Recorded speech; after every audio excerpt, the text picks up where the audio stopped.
morning student. Today we are going to discuss social science, history, chapter 3, Sultans of Delhi. Let us look this chapter, Sultan of Delhi. First let us go with the introduction. If we see introduction, how Sultans of Delhi started in India. 1191 was the year when the first battle of Tarain was fought. In that battle between Prithviraj Chauhan and Muhammad Ghori, Prithviraj Chauhan defeated Ghori in that battle. Next battle started in 1192, that is second battle of Tarain, and Muhammad Ghori attained absolute victory in that battle. So with that absolute victory, that means he was able to assassinate or kill Prithviraj Chauhan, and finally he was able to establish Delhi Sultanate in India. Muhammad Ghori's victory led to the foundation of Delhi Sultanate. There were 5 dynasties of Delhi Sultanate that were slave dynasty, that is from 1206 to 1290, Khilji dynasty that started from 1290 to 1320, Tughlaq's dynasty that started from 1320 to 1414, next started Sayyid dynasty that from 1414 to 1451, then lastly Lodis from 1451 to 1526. And what happened due to Delhi Sultanate? This Delhi Sultanate period paved the way for amalgamation, mixing of Hindu and Muslim culture. Due to this establishment of Delhi Sultanate, this Hindu-Muslim culture amalgamated or mixed up, and new culture came out. Food habits, dress, or songs, dance, everything changes and new came out. So among this dynasty, let us discuss about first dynasty, that is slave dynasty.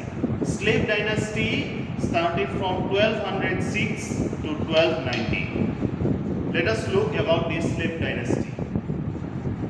Trusted slave of Muhammad Ghori, Qutbuddin Aibak, became the chief of these territories. That means after the death of Muhammad Ghori, when he established Delhi Sultanate, and after his death, his trusted slave, whom he believed so much, the slave whom he believed, whom he trusts, and that slave he gave all his responsibilities after his death.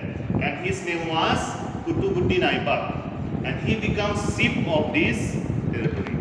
Let us look about Qutbuddin Aibak. Qutbuddin Aibak, his tenure started from 1206 to 1210. Qutbuddin Aibak was known as founder of slave dynasty. He was known as founder of slave dynasty. Qutbuddin Aibak was very kind-hearted person, and he is also known as Luck Bucks. Luck Bucks means what? Giver of lucks. He was known as Luck Bucks. He was a very kind-hearted person. So people love him so much. When he came to the throne, there was many confusion. So he made it good everything by strengthening his position and by marriage alliances. He gave even his daughter to Iltutmish, one of his trusted slave. So like that he established his kingdom, and he is called the founder of slave dynasty. Let us look after his death, Qutbuddin Aibak. What happened? Next king came, it was Iltutmish. Who was this Iltutmish? Son-in-law of Qutbuddin Aibak. Already I told Qutbuddin Aibak gave his daughter to Iltutmish, and Iltutmish was the son-in-law of Qutbuddin Aibak, and he took the responsibility of the Delhi Sultanate, and he became the king of Delhi. And he is said to be the real founder of Delhi Sultanate. Iltutmish was able to deal with many rebellions, but was successful in defeating the rebels and executed most of them.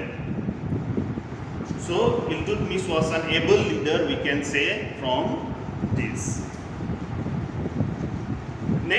will study about after Iltutmish. Iltutmish Rajia Sultan. Rajia Sultan was the only lady king whose tenure was from 1236 to 1239. Rajia Sultan was Iltutmish's daughter. Because of his son's irregularity and popularity, Rajia Sultan got the chance to become queen. But the nobles were unhappy to be ruled by a woman, and so finally they killed her. Next came after Rajia Sultan Nasiruddin Muhammad, and he became the king from 1246 to 1266. He was just in a namesake king, figurehead king. Everything responsibility was taken by Ghiyasuddin Balban. After him came Ghiyasuddin Balban. His tenure started from 1266 to 1278. Era of centralized government started with Ghiyasuddin Balban. So this was about the slave dynasty. Now in the next class we will study about Khilji dynasty. So thank you.